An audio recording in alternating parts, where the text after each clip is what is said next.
بسم اللہ الرحمن الرحیم۔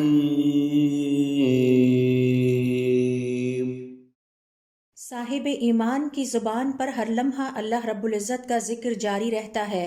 امام قرطبی رحمۃ اللہ علیہ فرماتے ہیں، اگر کسی کو اللہ تعالیٰ کا ذکر ترک کرنے کی رخصت عطا کی جاتی تو یہ رخصت حضرت زکریا علیہ السلام کو عطا ہوتی، لیکن انہیں بھی اللہ تعالیٰ نے انسانوں کے ساتھ ہر طرح کے کلام سے روک دیا اور صرف 3 دن تک اللہ رب العزت کا ذکر کرتے رہنے کی تاکید فرمائی۔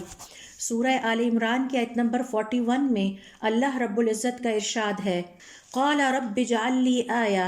حضرت زکریا علیہ السلام نے کہا، اے میرے پروردگار، میرے لیے کوئی نشانی مقرر کر دیجئے۔ قال آیتک الا تکلم الناس 3 ایام الا رمزا۔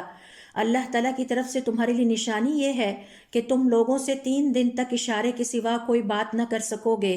وَاذْكُرْ رَبَّكَ كَثِيرًا وَسَبِّحْ بِالْعَشِيِّ وَالْإِبْكَارِ، اور اپنے پروردگار کو کثرت سے یاد کرتے رہنا اور صبح و شام اس کا ذکر کرتے رہنا۔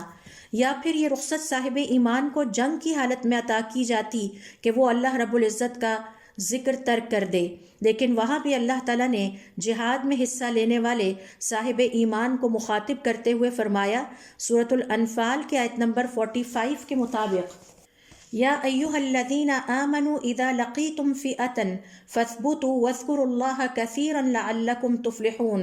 اے مومنو، جب کفار کی کسی جماعت سے تمہارا مقابلہ ہو تو ثابت قدم رہو اور اللہ تعالیٰ کو بہت زیادہ یاد کرنا تاکہ تم اپنی مراد کو حاصل کر سکو۔